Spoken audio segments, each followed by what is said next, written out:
Iya, Pak. Oke.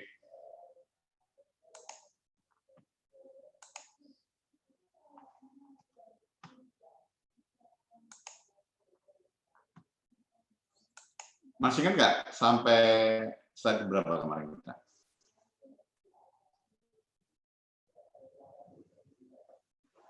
Ada yang masih ingat? Yang di slide ini?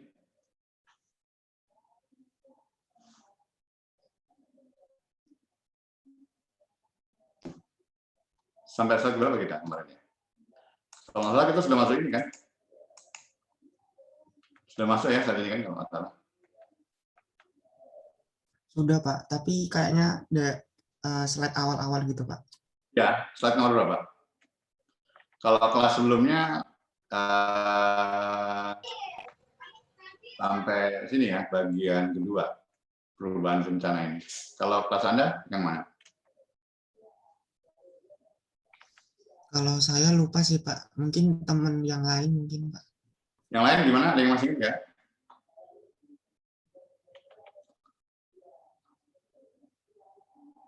Halo? Ada yang masih ingat?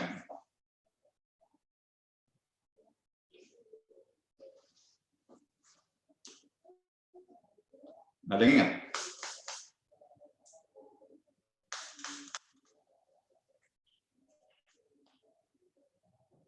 Oke, kalau nggak ada ya sudah ya, kita mulai aja. Kalau nggak salah sih yang ini ya, kalau saya samain kelas yang sebelumnya.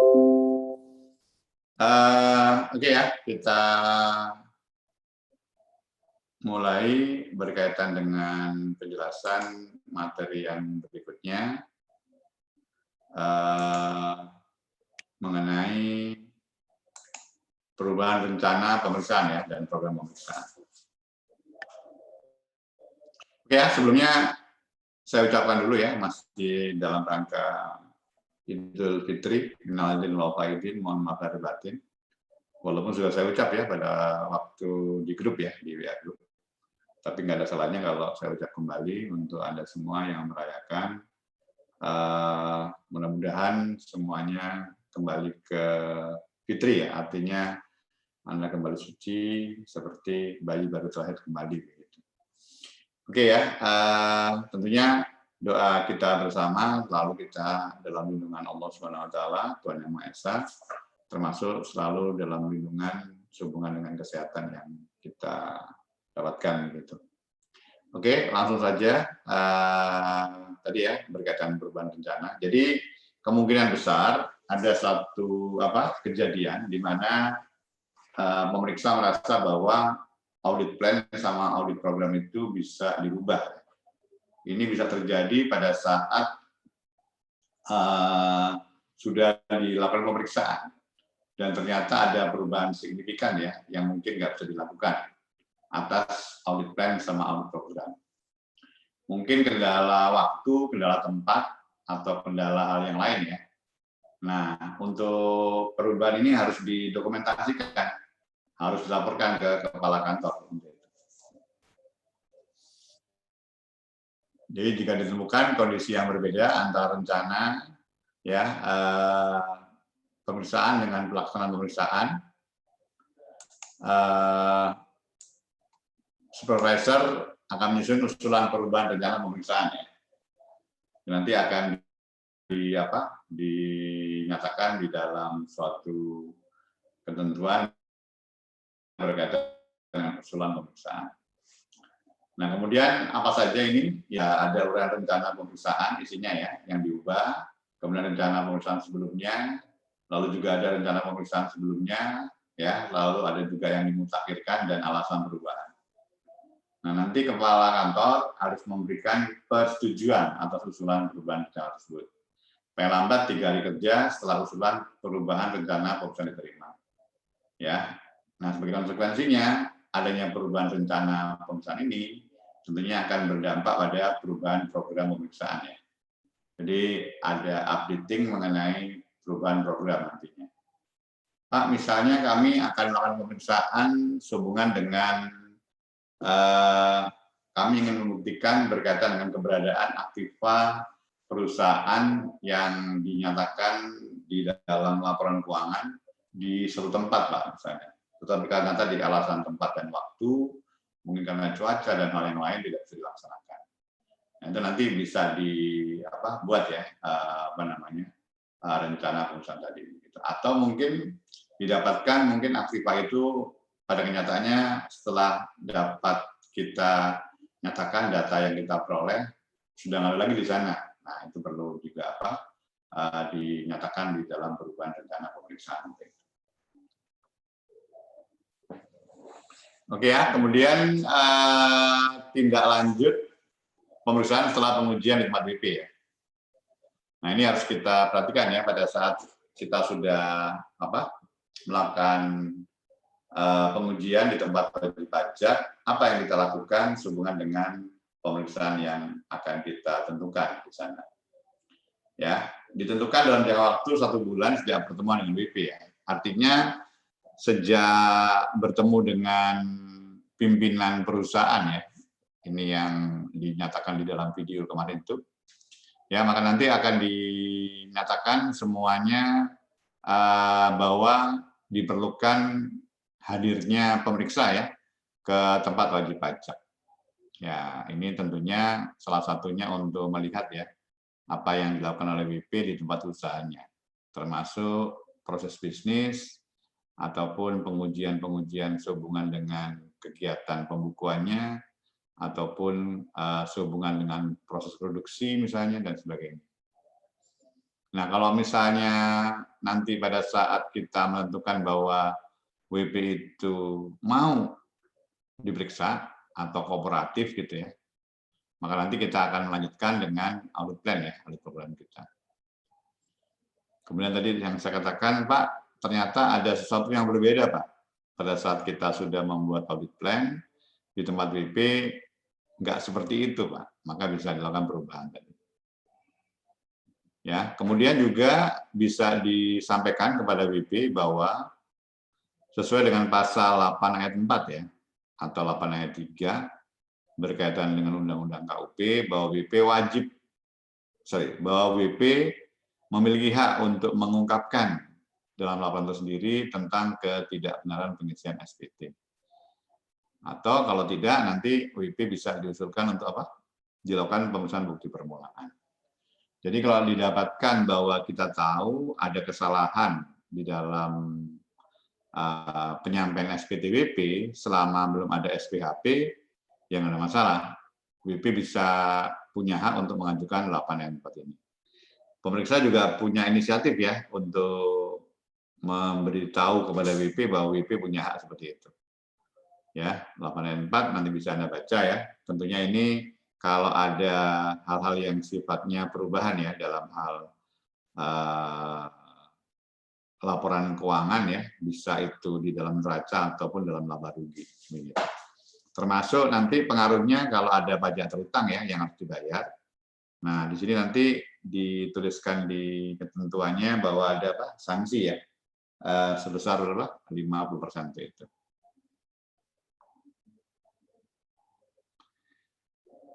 Oke, kemudian pemeriksaan atas buku, catatan dokumen dan keterangan lain dan didokumentasikan dalam KKP. Jadi jelas ya, semua apa yang kita lakukan ada dokumentasi berupa KKP ini atau sering kita sebut dengan kertas kerja pemeriksaan.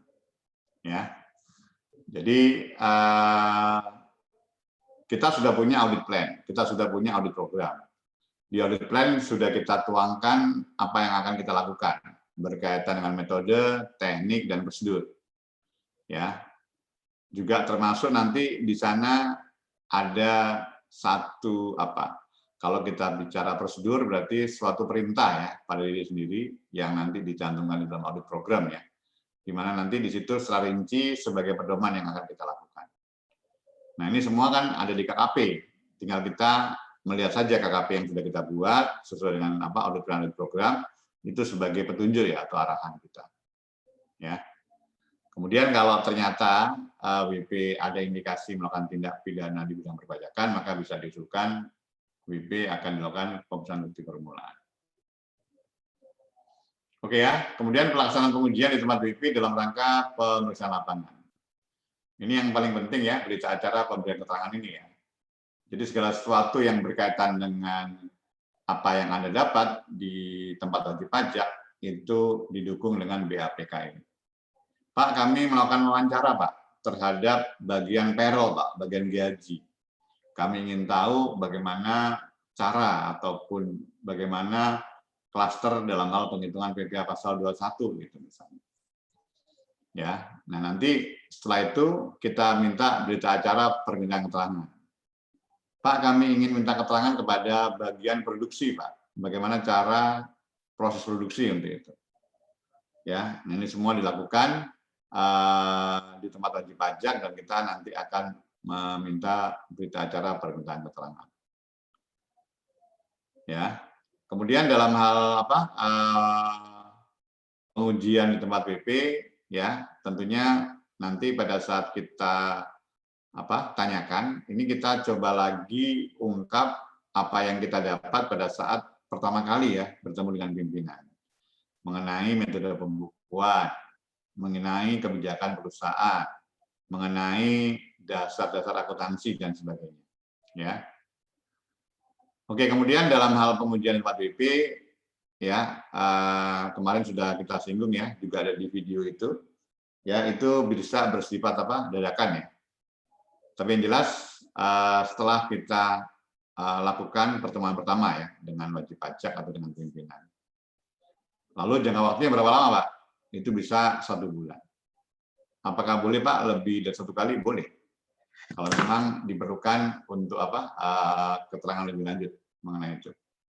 Ya, bisa lebih dari 1 kali untuk itu. Ya. Oke, sebentar. Ini kamera di ini agak berbeda. Mesti di cancel. Maaf ya.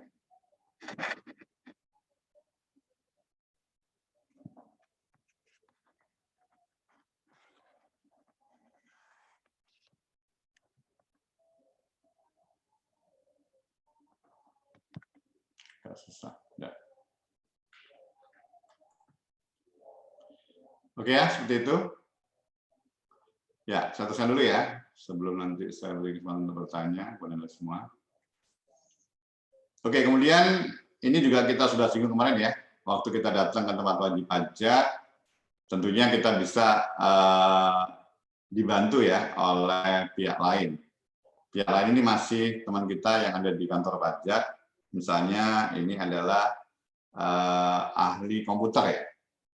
Ya, mungkin kemarin kita singgung ya, salah satu teknik adalah TABK ya, atau teknik audit berbantuan komputer, di mana kita bisa minta salah satu tim dari Kanwil ya, atau dari kantor pusat sehubungan dengan audit komputer ini. Karena mungkin saja WP itu sudah melakukan semua pembukuannya menggunakan komputer. Diperlukan hal-hal khusus ya mengenai itu. Makanya kita perlu didampingi juga bisa. Termasuk tenaga ahli ya. Tenaga ahli ini bisa saja dari pihak lain yang mungkin secara keahliannya dia punya keahlian khusus ya berkaitan dengan minyak sawit gitu misalnya, batu bara gitu misalnya, ya ataupun yang lain. Ya. Kemudian juga salah satu pegawai di kantor KPP kita, di kantor pajak kita biasanya ditunjuk ya oleh kepala kantor untuk mendampingi. Karena ini supaya bisa memastikan ya, kira-kira apa yang kita lakukan, apakah sudah sesuai dengan tata cara pemeriksaan. Dipastikan juga apakah WP sudah bisa menjalankan hak-haknya. Atau adanya good governance ya, pemeriksaan sesuai tata kelola pemerintahan yang baik. Serta nanti si pihak ini atau orang ini akan menyusun sebuah laporan ya ke kepala kantor itu. Oke, kemudian ini ya saat melakukan pemeriksaan wajib pajak, pemeriksa harus meminjam pada saat itu juga data yang diperlukan ya dan ditemukan. Pak, kami di tempat wajib pajak langsung menemukan Pak, siapa saja pemasok daripada WP. Itu langsung kita minta. Ya, karena ini penting sekali untuk penentuan daripada harga pokok misalnya. Siapa pelanggannya? Nah, ini juga bisa ditentukan nanti untuk apa? Perhitungan atas penjualan misalnya, ya. Kemudian buku catatan dokumen yang menjadi dasar pembukuan atau pencatatan dokumen lain yang berhubungan dengan penghasilan. Di semua yang berkaitan dengan penghasilan ya, entah itu yang namanya buku produksi, entah itu yang namanya buku pengantar ya, atau buku tamu kalau di hotel gitu ya misalnya. Nah, ini bisa kita tentukan. Termasuk rekening koran ya, wajib pajak. Kalau kita mendapatkan rekening koran, langsung kita dapatkan ya bahwa ternyata WP ini punya simpanan di bank tersebut. Oke ya, kemudian data lainnya, termasuk surat kuasa dari WP kepada pemeriksa pajak. Ya, untuk utang rutin. Nah, ini saat kita tahu bahwa WP itu punya simpanan di bank, alangkah baiknya kalau kita juga meminta semacam surat kuasa gitu ya, untuk membuka akses daripada rekening yang dimiliki oleh WP di bank-bank tertentu. Termasuk kita juga bisa minta LHKPN ya. Ini biasanya untuk pemeriksaan orang pribadi. Ya, data lainnya termasuk berita acara penolakan kalau misalnya WP tidak mau diperiksa. Kemudian peminjaman dokumen atau buka rahasia terkait transitory account. Apa itu Pak, transitory account? Jadi kadang WP itu punya account atau akun yang bersifat transit ya. Ya. Di awal ada saldonya, di awal saldonya 0, di akhir juga saldonya 0. Jadi ini hanya untuk masuk dan keluar saja uangnya. Nah, ini yang kita sebut dengan apa? Transitory account ya. Ini perlu kita cek ya. Jadi jangan melihat, oh saldonya 0, udah nggak usah kita periksa. Belum tentu. Karena itu memang disengaja oleh WP, di awal memang dibikin 0, di akhir juga dibuat 0. Tapi ternyata dalam bulan atau tahun berjalan, banyak sekali transaksi yang bisa kita korek dari sana. Begitu. Oke ya, kemudian ini berkaitan dengan surat keterangan ya, atau permintaan atau pernyataan ya. Jadi kalau misalnya Pak WP kita tanya, apakah Anda di audit oleh akuntan publik? Enggak, minta pernyataan. Karena ini penting, karena nanti kalau dia diaudit kita bisa punya satu alasan, kita bisa minta laporan audit daripada akuntan publik yang bersangkutan. Ingat, akuntan publik ini kan independen ya, artinya kita bisa langsung percaya kepada dia, begitu. Oke, kemudian surat pernyataan tentang kepemilikan harta, surat pernyataan tentang perkiraan biaya hidup. Ya, ini juga perlu kita pastikan ya semuanya, apakah kepemilikan harta memang sudah sesuai dengan kepemilikannya ya. Artinya bukti-bukti ya kita harus dapat. Misalnya SHM ya kalau itu tanah atau bangunan, atau BPKB kalau itu kendaraan ya, ataupun yang lain. Oke, kemudian surat pernyataan ya tentang perkiraan biaya hidup. Nah, ini kalau kita melakukan wawancara berkaitan dengan biaya hidup ya, kita minta mereka membuat surat pernyataan ya mengenai biaya hidup ini. Oke, kemudian wawancara tentang proses pembukuan WP, tentang proses produksi WP, jelas ya. Ini kita lakukan pada orang yang tepat. Saya minta kepala accounting-nya, saya ingin wawancara dia. Saya minta kepala gudang atau kepala pabrik, ya, saya ingin wawancara mengenai proses produksi, gitu ya. Atau yang lain ya. Karena ini memang hak kita atau kita berwenang untuk meminta keterangan kepada mereka. Dan jangan lupa selalu nanti membuat berita acara permintaan keterangan ya, atau BAPK. Ini termasuk salah satu bukti audit yang nantinya bisa kita bawa sampai dengan di pengadilan pajak. Ya. Tidak hanya sekedar sebagai KKP, tapi juga bisa sebagai bukti audit nanti. Oke ya, kemudian klarifikasi terhadap data yang ditemukan. Nah, ini kita klarifikasi ya. Pak, ini kok bisa beda Pak antara data yang kami temukan dengan SPT Bapak. Nah, ini juga perlu kita klarifikasi.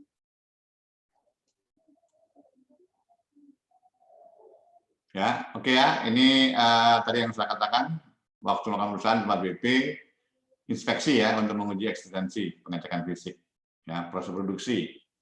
Artinya memang kalau perlu kita harus tahu ya, kok bisa barang itu sampai jadi seperti itu, gimana prosesnya. Misalnya kalau barang itu berupa bahan alami ya, atau misalnya buah, bagaimana pengupasannya, kemudian bagaimana mengirisnya dan sebagainya, sampai kok menjadi satu makanan khusus gitu ya. Alur kegiatan ini juga sama ya. Mungkin bagaimana kita melihat suatu proses produksi dari satu radio gitu ya. Itu nanti mungkin ada ban berjalannya.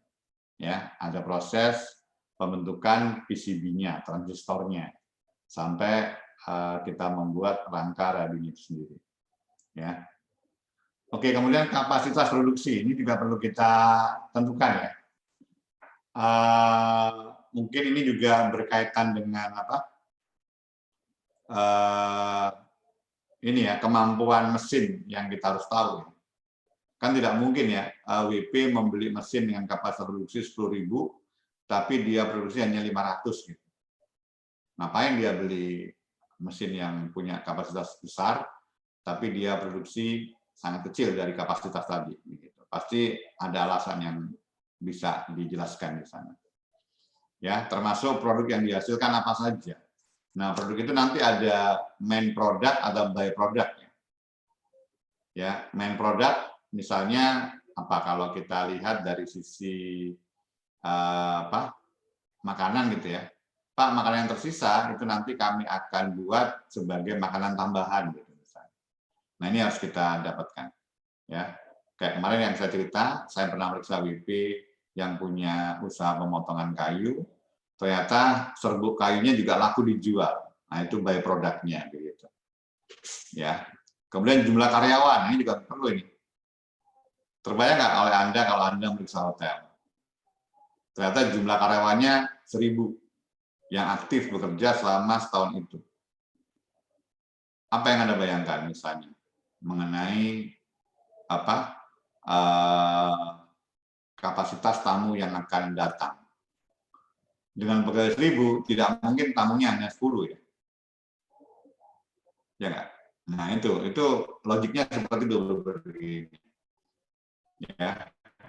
Mungkin satu pelayan atau satu karyawan melayani 2 kamar gitu misalnya. Artinya kalau cukup banyak karyawan yang hadir, tentunya berarti okupansi daripada hotel itu cukup tinggi gitu misalnya. Ya.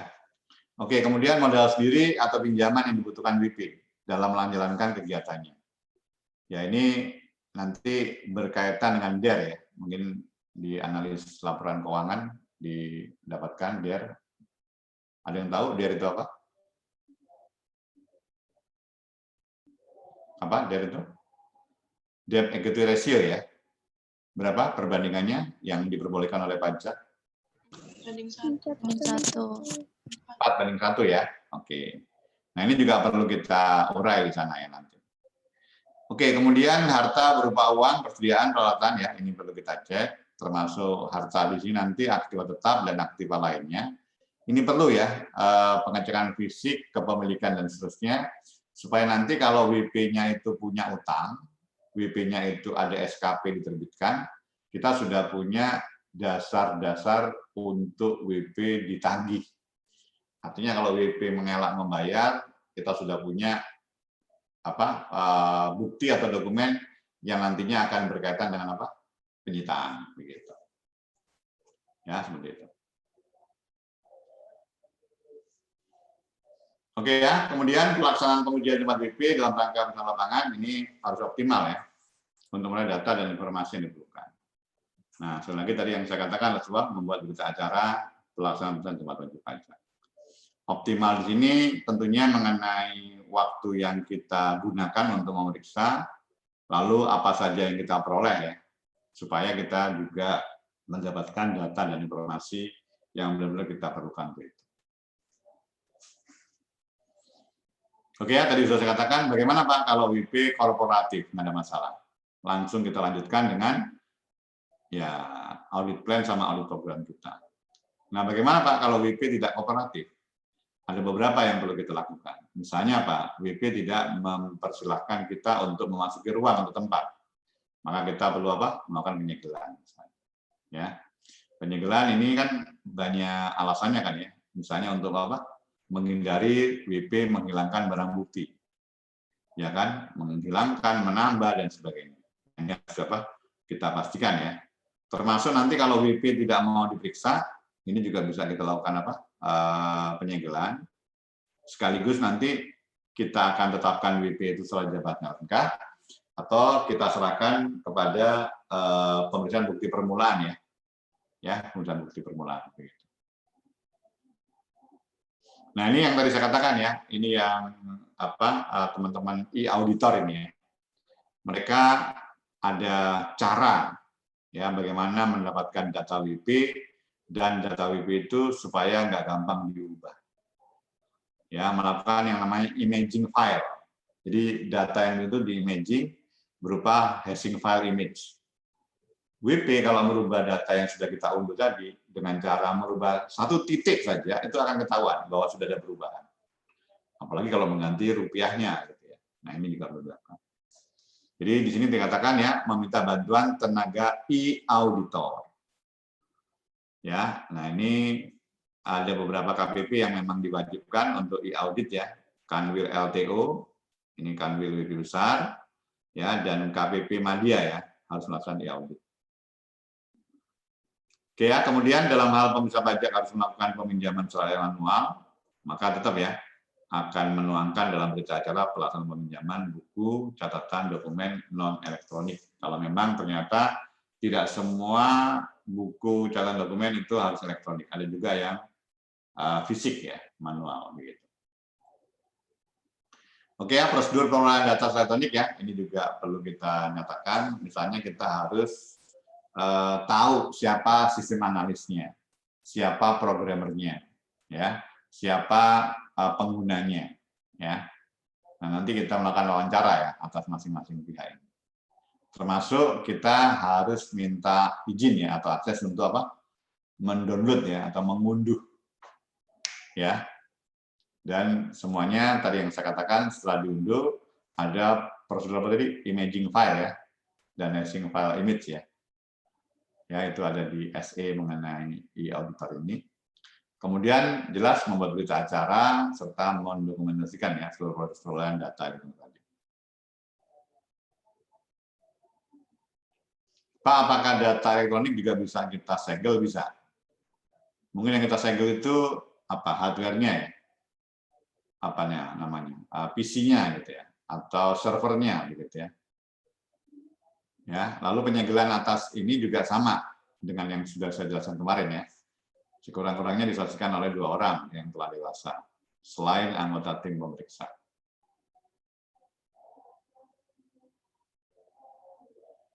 Oke, ini tadi kooperatif ya.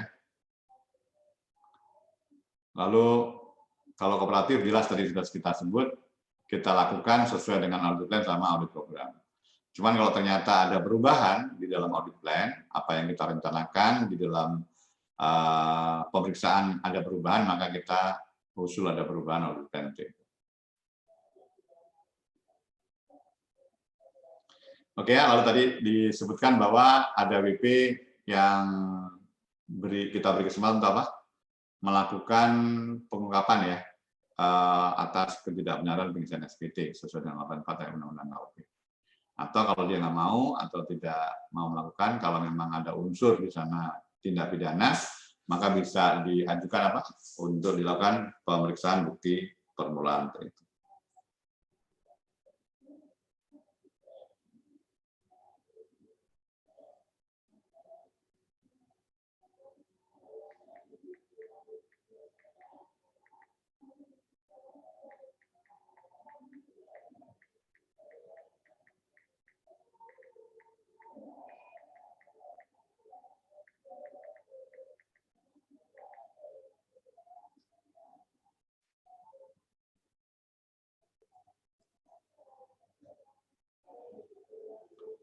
Oke ya.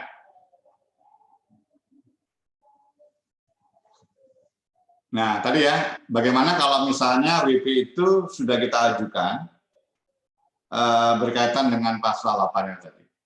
Ya. Kita tahu bahwa WP ternyata menyembunyikan omset. Tidak lapor penjualan sesuai dengan kondisi yang sebenarnya. Termasuk juga menggelembungkan biaya. Tidak melaporkan biaya yang sebenarnya. Atau ada hal yang lain yang bersifat material. Nah, tadi saya katakan di sini kita berikan kesempatan WP untuk mengungkapkan ketidakbenaran dalam hal pengisian SPT atau 84. Ya, kalau misalnya WP mau Pak mau mengungkapkan ini ya, oke silakan. Ya, maka nanti harus membuat surat pernyataan. Nah, kalau misalnya nggak mau Pak, bagaimana? Ya, selama kita dapatkan bahwa itu bisa kita hitung, misalnya surat jabatan, ya kita hitung surat jabatan.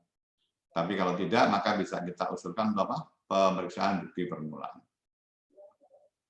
Ya, artinya kalau misalnya ya sudah, kalau memang nggak memperbaiki sesuai dengan temuan kami, maka kami lanjutkan pemeriksaan ya besarnya pajak sesuai dengan temuan yang kami dapatkan. Ya, ini diselesaikan ya dengan cara membuat nanti laporan hasil perusahaan.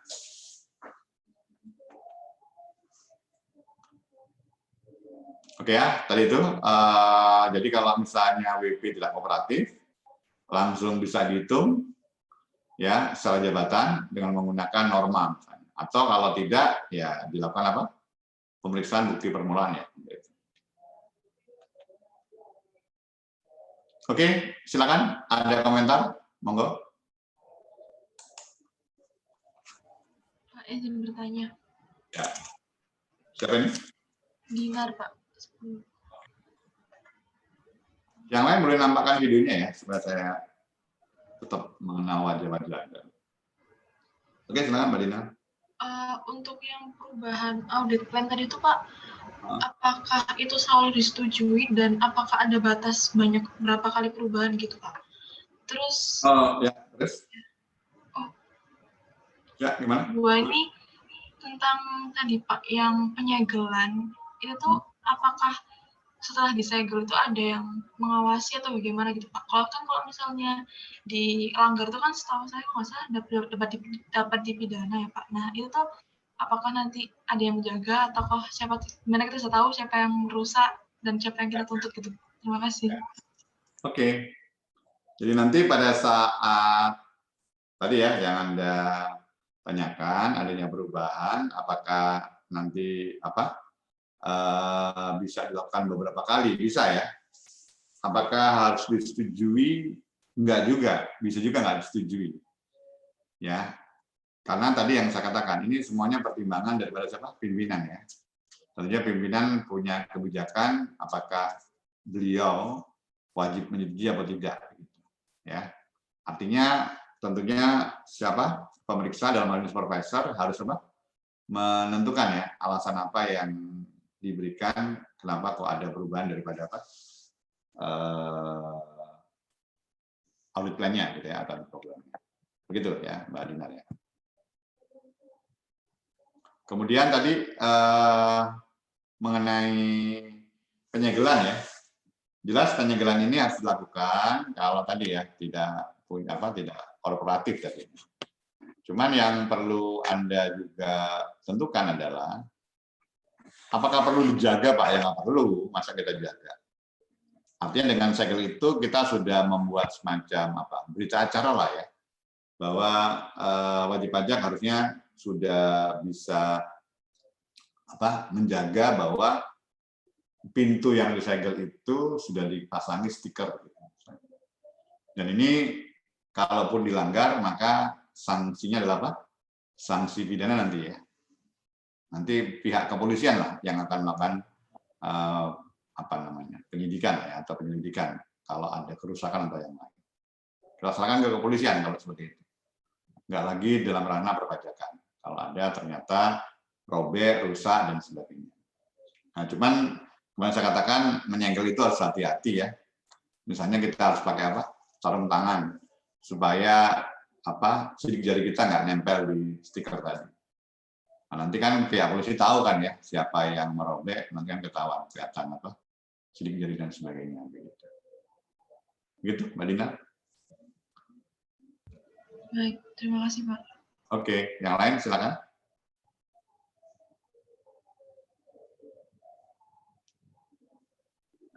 Pak mau tanya.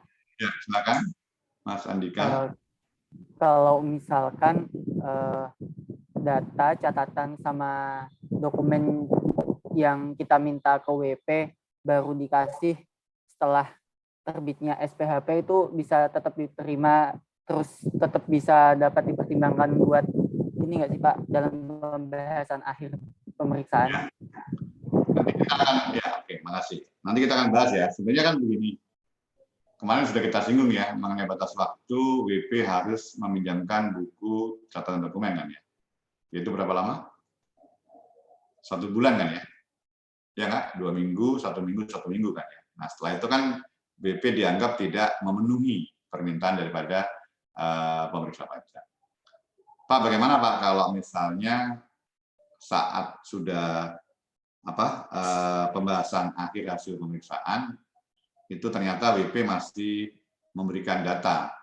Ini khusus kalau misalnya kita menghitung secara jabatan, data yang masih bisa diberikan adalah berkaitan dengan misalnya konfirmasi ya dari pihak ketiga, ya berkaitan dengan omset atau kredit pajak, ya itu juga bisa diterima.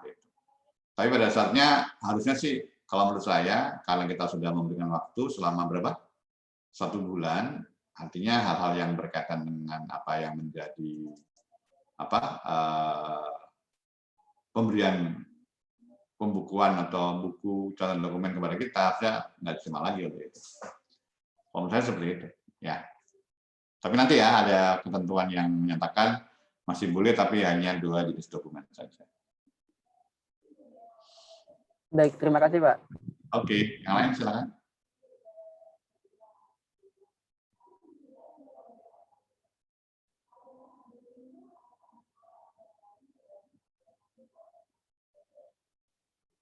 Ada yang lain?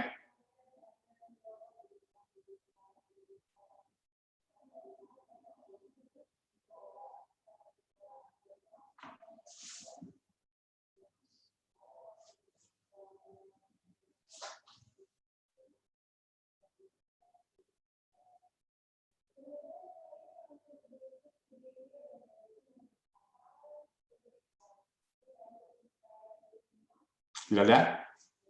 Oke ya, kalau tidak ada kita lanjut. Saya masuk ke slide lagi.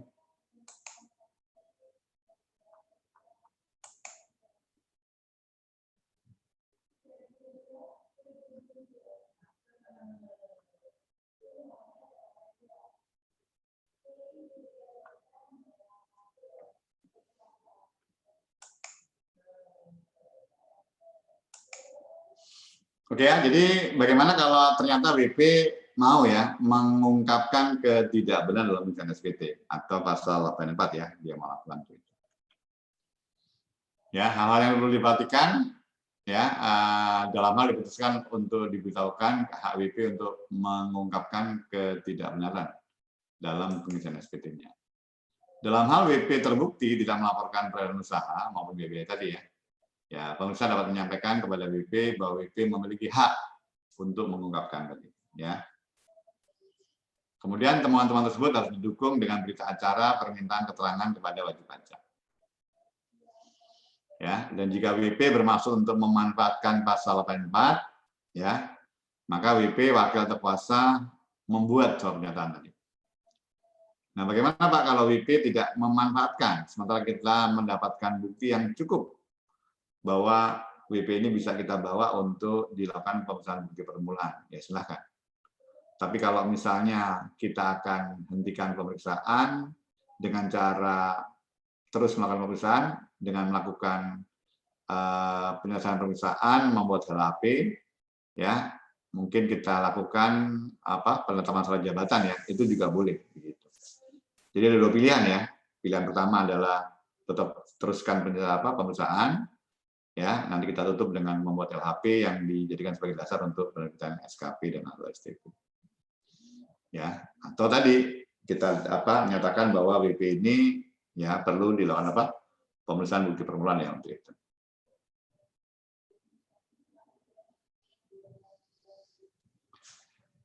Oke ya, ini dia tadi yang saya sebut ya, pasal 84 ya. Jadi pada saat Dijen Pajak melakukan pemeriksaan, lalu WP, ingat ya, ini bukan pembetulan loh ya. Beda dengan pembetulan. Ya. Kalau pembetulan itu ada di 8 ayat 1 dan 8 ayat 2 Undang-Undang KUP. Ini adalah WP setelah diperiksa masih boleh, bukan membetulkan istilahnya, tapi mengungkapkan ketidakbenaran pengisian SPT.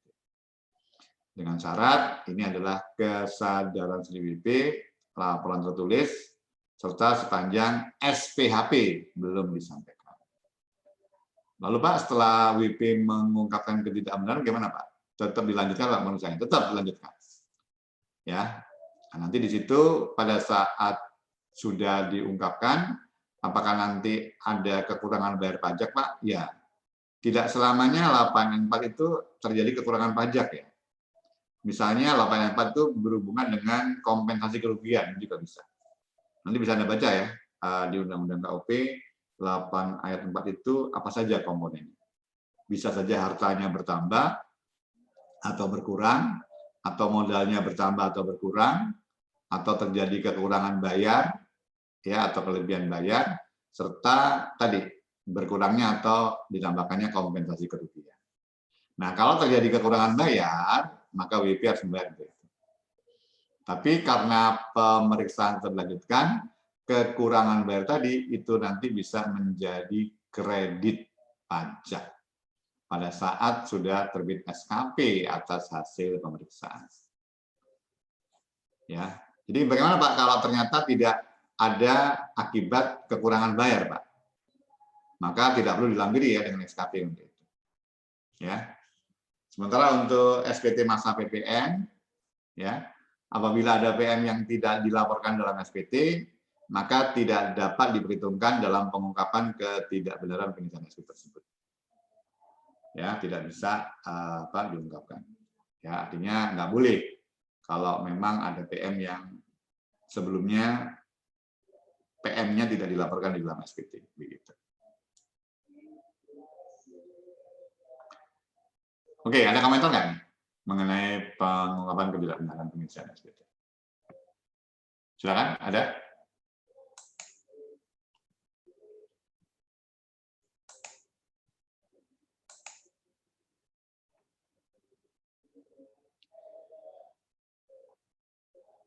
Oke, kalau tidak ada, lanjut ya.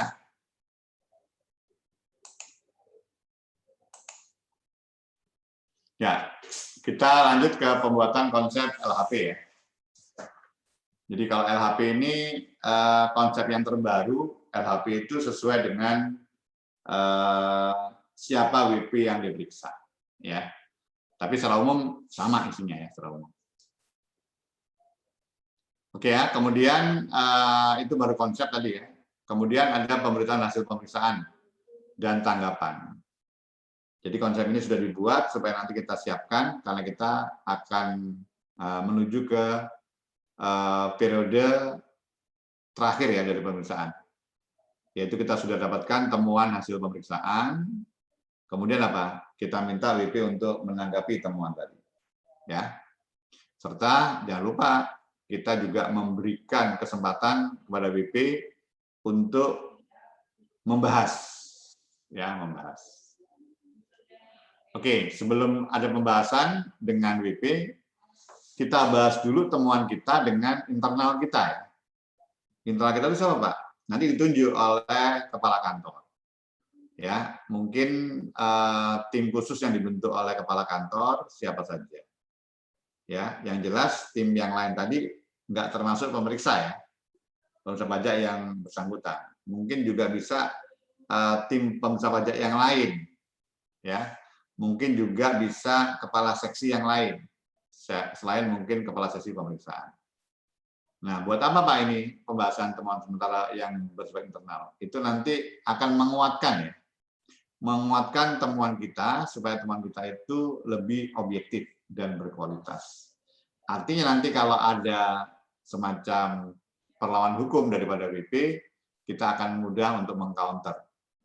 Artinya dengan kata lain, pada saat kita tahu bahwa WP ada sengketa untuk itu, kita bisa mudah untuk tentukan ya bahwa sengketa itu bisa kita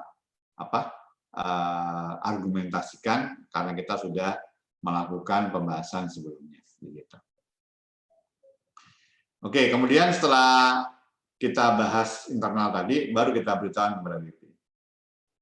Dilakukan secara tertulis ya, secara rinci dan jelas. Dan ini yang paling penting, menyebutkan alasan dan dasar hukum. Dasar hukum yang dipakai biasanya adalah undang-undang ya, itu yang paling kuat. Lalu aturan pelaksanaan di bawahnya sampai dengan peraturan menteri keuangan. Karena kalau Perdirjen sama SE Dirjen itu sifatnya berlaku ke internal. Tapi kalau sudah peraturan menteri keuangan, peraturan pemerintah itu sudah bersifat umum atau bisa ke masyarakat juga atau wajib pajak. Nah, makanya alasan dan dasar hukum yang benar ini supaya nanti pada saat ada persengketaan kita akan lebih kuat ya, karena kita punya dasar hukum ya dan alasan yang kuat untuk itu. Kenapa kita melakukan koreksi? Oke, kemudian di dalam pemberitahuan ini dilakukan setiap SP2 dan bisa dilakukan revisi ya, revisi SPHP. Dan nanti di SPHP itu dilampiri dengan daftar temuan. Pak, kalau revisi itu kenapa, Pak? Ya, misalnya ada data yang sudah kita dapatkan, lalu kita olah, dan lalu ada temuan gitu. Tapi ternyata ada data lain yang baru ditemukan setelah penyampaian SPHP. Nah, ini tadi yang saya katakan ya. Misalnya data hasil konfirmasi dari pihak ketiga. Ya. Kemudian juga undangan pembahasan akhir belum dikirimkan kepada WP. Ya, artinya closing conference ya atau pembahasan akhir belum dikirimkan. Juga disebutkan masih ada waktu yang bisa kita ambil karena jangka waktunya belum berakhir. Nah ini ya, lihat alur daripada SPHP ya. Jadi SPHP tadi disertai dengan daftar temuan disampaikan kepada WP. Pak, kalau WP menolak SPHP, Pak, ya silakan, itu hak WP. Tapi WP harusnya tanda tangan ya, surat pernyataan penolakan menerima SPHP. Nggak mau juga, Pak, maka kita bikin berita acara. Oke, WP mau, Pak, terima SPHP. Maka 7 hari kerja, 7 hari kerja ya, bukan 7 hari kalender, sejak diterimanya SPHP, ya, itu nanti WP langsung membuat tanggapan tertulis. Baik langsung maupun maksimal. Pak, 7 hari kerja masih kurang, Pak. Maka boleh ya memperpanjang. Berapa lama? 3 hari kerja. Pak, kalau WP sudah terima tapi nggak menanggapi bagaimana, Pak? Maka kita buat ya berita acara tidak disampaikannya tanggapan. Oke, kalau tadi sudah menanggapi, Pak, kalau WP setuju, maka kita bikin ya lembar pernyataan persetujuan hasil pemeriksaan. Kalau nggak setuju, Pak, sebagian seluruhnya, maka nanti ada surat sanggahan itu. Ya.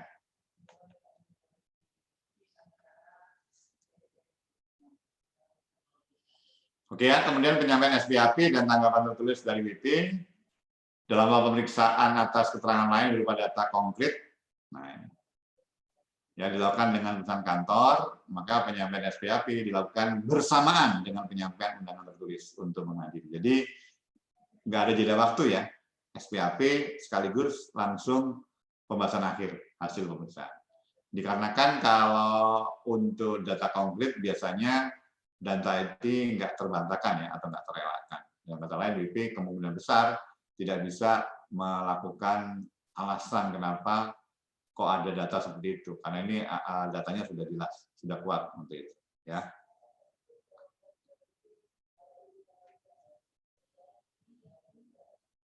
Oke, kemudian dalam hal pemeriksaan atas keterangan lain berupa data konkret dilakukan dengan peran kantor. Tanggal tertulis disampaikan paling lama pada saat WP harus memenuhi undangan tertulis untuk menghadiri. Kemudian juga WP tidak ada perpanjangan ya jangka waktu penyampaian tanggapan tertulis tadi.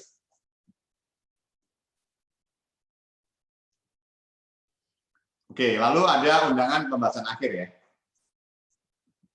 Dalam rangka melaksanakan pembahasan akhir, kepada WP harus diberikan undangan lagi secara tertulis. Jadi WP tadi sudah menanggapi SPAP, oke, setuju tidak setuju itu hak WP, termasuk WP pun tidak mau terima SPAP, termasuk dia terima SPAP tapi nggak menanggapi, itu nanti ada klausul-klausulnya, ada alur-alurnya masing-masing. Tapi yang jelas, kita sebagai pemeriksa tetap harus apa? Memberikan undangan pembahasan akhir. Kapan, Pak? Nah ini dia. Harus disampaikan kepada WP dalam jangka waktu paling lama, 3 hari kerja. Terhitung sejak kapan? Sejak WP ada tanggapan tertulis dari WP. Artinya WP sudah menanggapi ya. Pak, kalau WP nggak menanggapi, Pak, atau sudah ada perpanjangan jangka waktu, Pak? Pak, tadi 7 hari plus 3 hari kerja. WP nggak menanggapi juga. Maka 3 hari setelah itu harus ada undangan. Atau WP sama sekali tidak menyampaikan tanggapan tertulis. Ya, nggak ada perpanjangan juga, 7 hari plus 3 hari ya. Maka nanti ada undangan pembahasan akhir. Dan ini disampaikan secara langsung ya, maupun dengan Peximai.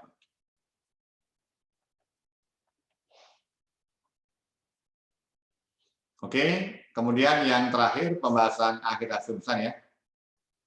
Nah ini yang perlu kita lihat dari apa yang menjadi kegiatan ini.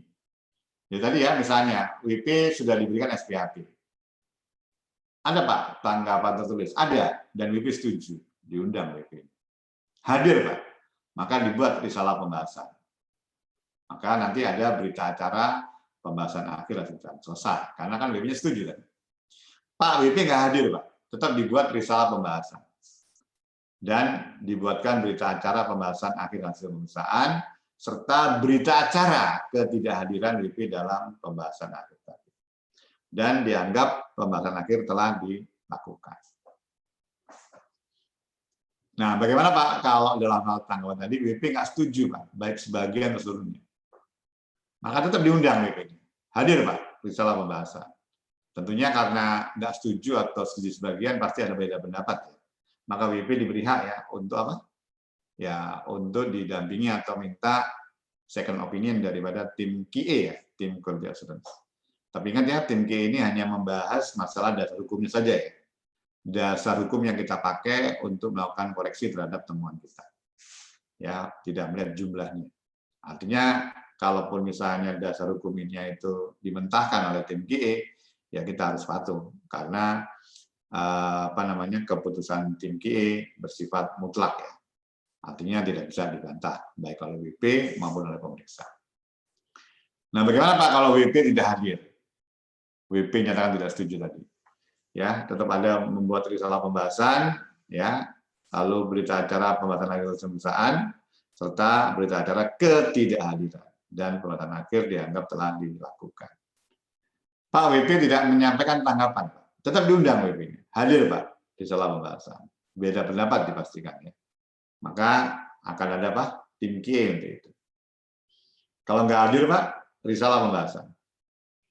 Lalu ada berita acara pembahasan akhir hasil pemeriksaan serta ada berita acara ketidakhadiran WP dalam pembahasan akhir hasil pemeriksaan. Dan pembahasan akhir dianggap telah dilakukan. Oke, kemudian penandatanganan berita acara pembahasan akhir pemeriksaan, WP tidak setuju sebanyak seluruhnya ya, mengajukan pembahasan dengan tim QE. Nah, nanti surat panggilan untuk menandatangani berita acara pembahasan akhir pemeriksaan ya. Artinya setelah dibahas dengan tim QE ya, kemudian ada berita acara yang harus ditandatangani. WP menerima, jangka waktu untuk hadir adalah 3 hari kerja ya, sejak tanggal surat panggilan terima. WP hadir dan bersedia tanda masalah. Pak, kalau WP nggak hadir, Pak, WP hadir tapi menolak, Pak, atau WP nggak hadir. Kalau WP hadir tapi menolak, tanda tangan, maka catatan ya pada berita acara pembahasan akhir hasil pemeriksaan mengenai penolakan penandatanganan berita acara. Dan kalau WP nggak hadir, maka ada catatan ya pada berita acara pembahasan akhir hasil pemeriksaan mengenai tidak dipenuhinya panggilan itu. Sementara kalau WP menolak menerima surat panggilan, maka ada surat pernyataan ya, penolakan menerima surat panggilan. Dan WP kalau tanda tangan, ya, maka ada berita acara penolakan menerima surat panggilan itu.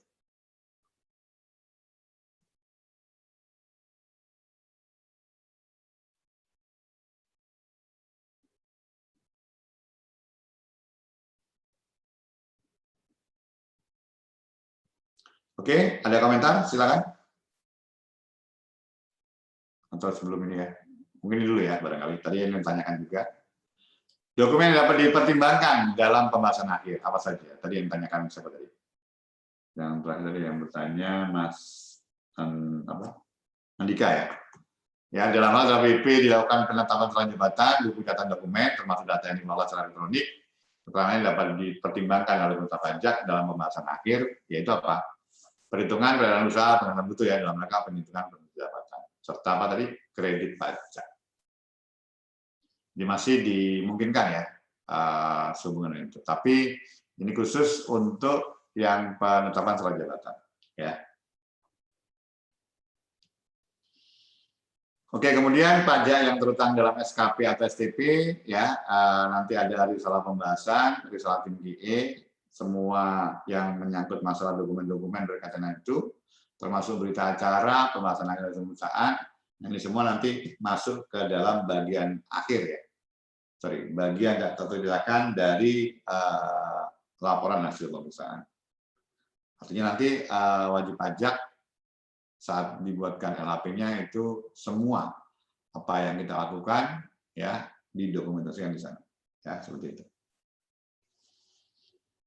Oke, kemudian pajak yang terutang dalam SKP atau STP sesuai dengan pembahasan akhir ya hasil pemeriksaan. Kecuali WP tidak hadir dalam pembahasan akhir tapi menyampaikan tanggapan tertulis.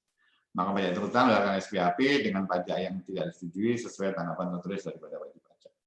Kalau WP nggak hadir Pak dalam pembahasan akhir dan tidak menyampaikan tanggapan, pajak yang terutang berdasarkan SPAP dan WP dianggap menyetujuinya. Ya, seperti itu. Oke, nah ini tadi sudah kita singgung ya, ada dua hal yang perlu dilakukan oleh pemeriksa, yaitu menyampaikan SPAP sama memberikan undangan ya untuk pembahasan akhir hasil pemeriksaan. Kalau misalnya nggak dilakukan oleh pemeriksa bagaimana Pak? Maka hasil pemeriksaan atau SKP-nya bisa dibatalkan ya, sesuai dengan permintaan di dalam pasal 36 Undang-Undang KUP. Ya, lalu bagaimana Pak? Batal sama sekali selesai atau enggak? Dibatalkan itu harus diulang lagi proses pemeriksaan mulai dari apa yang belum dilakukan. Jadi kalau misalnya Pak tadi belum disampaikan SPAP Pak, ya mulai lagi dengan melakukan penyampaian SPAP. Nah permasalahannya adalah kalau misalnya pemeriksaannya atas pasal 17B ya, yang waktunya adalah berapa? 12 bulan, dipastikan jangan sampai lewat nanti. Karena kalau lewat maka apa? Ya dianggap proses pemeriksaannya sudah selesai. Dan permintaan WP sehubungan dengan kelebihan bayar tadi dianggap disetujui nanti itu. Maka terbit apa nanti? SKPLB ya, otomatis. Ya, seperti itu. Oke, kemudian pelaporan hasil pemeriksaan dan pengumpulan dokumen. Ya, prosedur, pengujian, bukti yang dikumpulkan atau simpulan, semuanya dituangkan dalam KKP.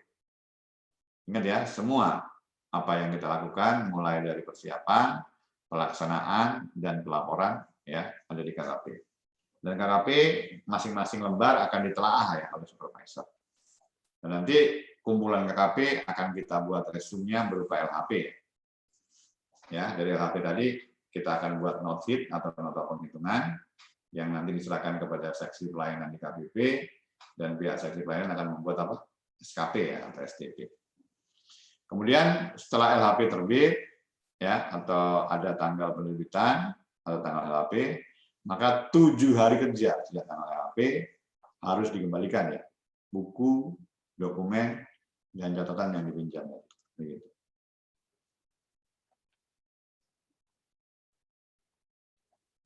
Oke, kemudian ada juga pembatalan penugasan pemeriksaan. Ya, WP sudah diperiksa, sudah terbit surat perintah pemeriksaan. Yang pertama, alasannya kenapa dibatalkan, adanya kesalahan administrasi. Ya, mungkin dari sisi WP itu sebenarnya sudah pernah diperiksa kembali. Ya, dapat dibatalkan sepanjang SPAP belum disampaikan. Atau pemeriksaan belum dimulai. Baru terbit SPAP aja, tapi belum dimulai karena belum disampaikan. Lalu gimana, Pak? Ternyata WP membetulkan SPT-nya. Yang tadinya LB menjadi kurang bayar atau menjadi nihil. Ya, itu boleh. Tapi kalau pembetulan lain, Pak, misalnya LB 100 jadi LB 80 gitu ya. Tetap LB ya. Nah, ini nanti dilakukan sebelum surat pemberitahuan pemeriksaan lapangan, surat panggilan, pemeriksaan kantor dikirimkan. Tetap ya, dilanjutkan dengan melakukan penyesuaian audit plan. Oke, yang lain, nah ini jelas ya, pertimbangan pimpinan. Pertimbangan Ditjen Pajak. Dapat dilakukan sepanjang SKP belum diterbitkan dan dilakukan dengan menerbitkan surat Ditjen Pajak. Oke, silakan. Ada komentar? Monggo.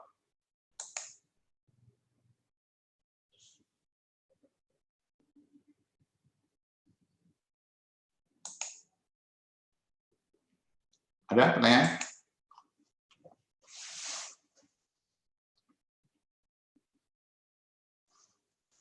Silakan ya.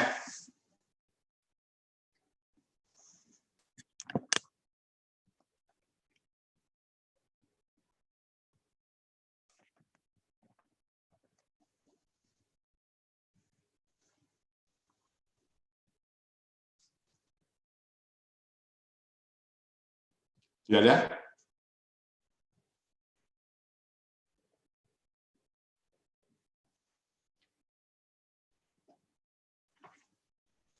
Sudah jelas semua?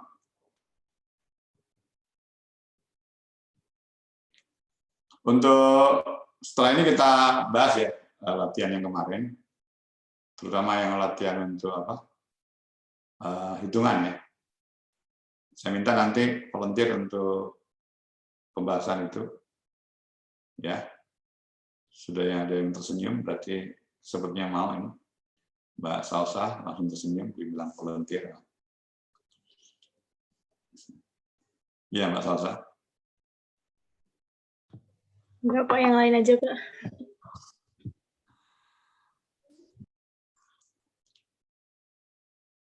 Tapi sebelum kita bahas itu ya, mungkin nanti yang kita bahas 3 soal ya, yang hitungan. Untuk yang soal yang lain, jadi gini, saya memberikan soal itu sudah cukup komprehensif ya. Mulai dari awal, termasuk dasar hukum, kode etik, dan sebagainya, sampai dengan tahapan-tahapan persiapan, ya, termasuk tahapan mengenai metode teknik, termasuk juga asersi manajemen, ya, yang sudah saya berikan, termasuk juga tahapan dalam hal pelaksanaan, ya, termasuk hal-hal yang berkaitan dengan perhitungan-perhitungan ya mengenai metode teknik yang dipakai. Nah, nanti untuk soal ujian mudah-mudahan dari soal saya ada yang ada yang nyangkut gitu ya. Mungkin ada yang mirip-mirip seperti itu. Tapi paling tidak polanya yang pasti Anda tahu karena saya berikan sudah komprehensif, itu bisa dijadikan sebagai dasar ya untuk belajar buat Anda. Kemungkinan kalau melihat pola soal yang lampau, itu ada multiple choice, ada essay, sama ada kasus ya. Saya yakin kasusnya ini berkaitan dengan metode teknik, kemudian pasti ada gitu, untuk perhitungan. Ya. Silakan, ada pertanyaan?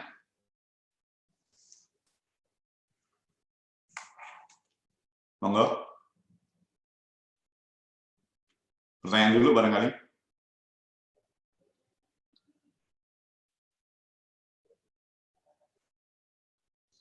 Ujian saya kapan? Hari Senin ya? Hari pertama? Iya Pak, Senin. Oh ya.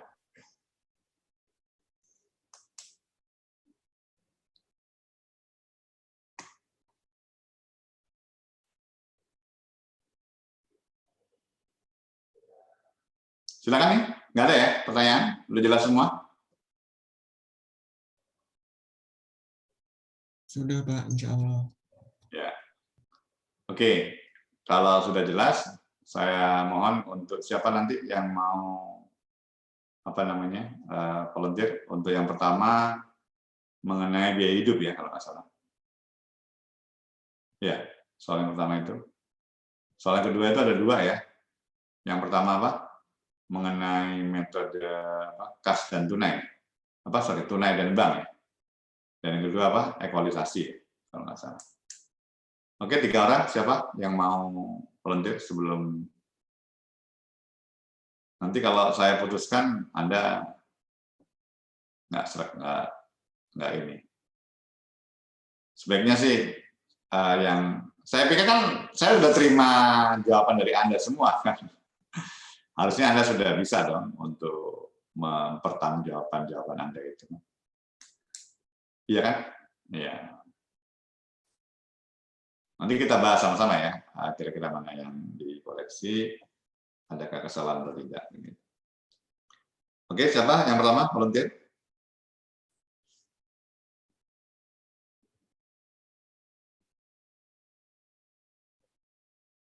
Halo?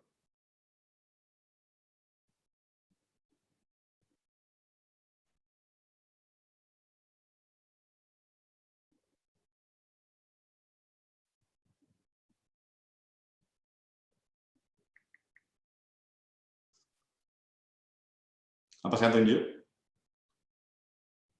Kalau saya tunjuk langsung mau ya? Halo? Tanggal 31 Desember 2018 itu sekitar 6.650 juta. Kemudian untuk penghasilan neto yang dilaporkan di SPT tahunan 2019 itu sebesar 3,38 miliar. Setelah itu pemeriksa pajak disuruh untuk menghitung dengan metode pendekatan biaya hidup dan pertambahan kekayaan bersih. Ya. Stop, sir. Gimana ya?